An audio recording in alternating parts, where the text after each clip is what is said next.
Hello everybody and welcome to the first video in our series of videos on peace and war in Europe from 1920 to 1945.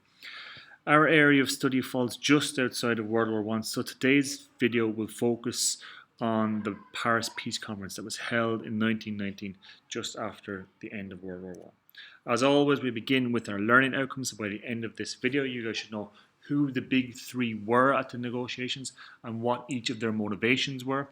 Two, you guys should know 4 clauses of the Treaty of Versailles. And finally, you guys should know 3 problems with the peace treaty, or 3 consequences from the peace treaty. World War I ended on the 11th hour of the 11th day of the 11th month in 1918, and the victors of the war were Britain, France, Italy, and the United States. These 4 countries held a peace conference in Paris to establish a new order after the unimaginable devastation of World War I. The leaders of these countries met in the Versailles Palace here in 1919, and they were supposed to preside over a meeting that would include all the nations.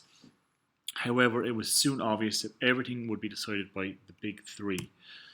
The big three were David Lloyd George of Britain, who was just about to have to deal with the eruption of the War of Independence in Ireland, which we covered, George Clemenceau of France, and Woodrow Wilson, of the President of the United States.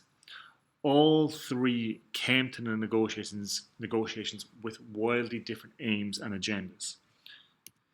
Woodrow Wilson, the President of the United States, arrived in France to a massive fanfare, with many people believing that he could be the saviour of Europe, that he could help sort out the issues that existed in Europe that led to World War I. And Wilson, for his part, was happy to take on this mantle before he arrived.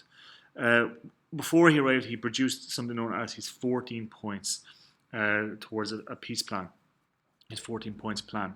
Wilson stated that he wanted national self-determination, so that was that a nation with a common language, culture and history, that it should govern itself. While this sounds quite good, it would of course not apply to any of the British territories, including Ireland, who were refused a seat at the table, or to any countries in Africa and Asia, and really only applied to a few white countries down in Eastern Europe. He also wanted to make sure that Germany was treated fairly in the negotiations, and finally he wanted to set up a League of Nations which would help to settle disputes and ensure peace would reign throughout the world. The next member of the big three, David Lloyd George, we've met him before. He was known as the Welsh Wizard. His main priorities was he wanted to maintain Britain's empire. He wanted to maintain Britain's dominant naval position, which was a big reason as to why Britain had sided with France over Germany. He wanted to keep a balance of power on the continent between Germany and France. Britain didn't want France to be too powerful, and another reason they had entered World War I was because they felt that Germany had become too powerful and the balance of power was shifting. They didn't want a dominant power on the continent. They wanted Germany and France to keep each other in check. Finally, he wanted to make sure that Germany did pay for what they did, but he didn't want to weaken Germany to the point that it would no longer be a counterbalance to France. Our third person then was Clemenceau. Clemenceau wanted really to punish Germany severely.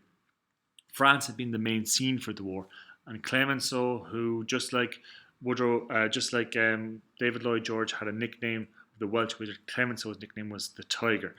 And the Tiger was under severe pressure to make Germany pay.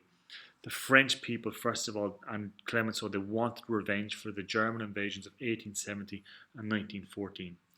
They also wanted to ensure that Germany would never be in a position to invade France again, and that it would be kept weak militarily and economically.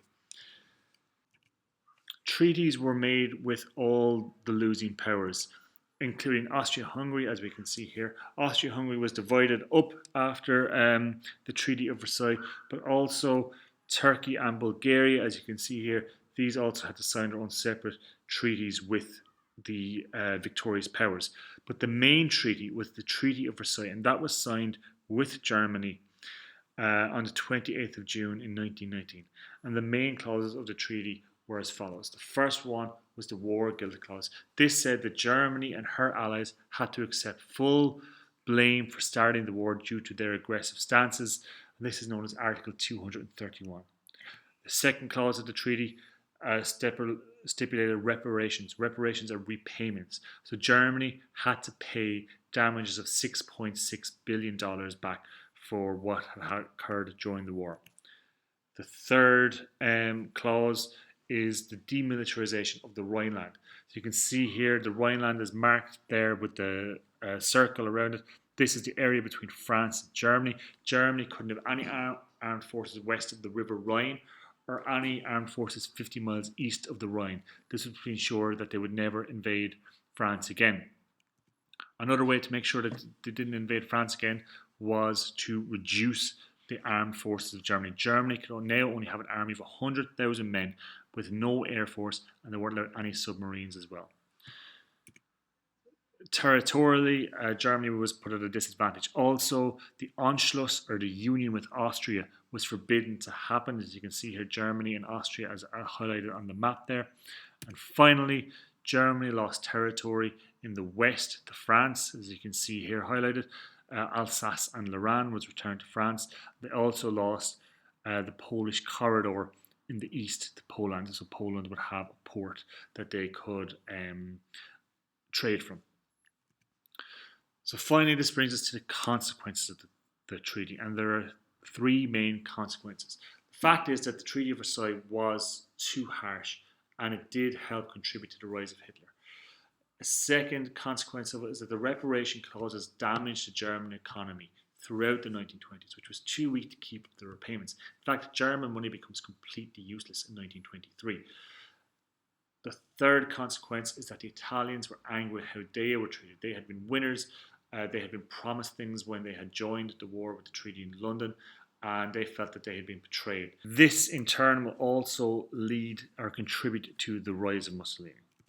So that brings us to the end of our presentation. So by the end of this presentation, you guys should know who the big three were and what each of their motivations were. You guys should know 4 clauses of the Treaty of Versailles. And finally, you guys should know 3 problems with the peace treaty. Thanks for watching. I hope you guys learned something good from this video.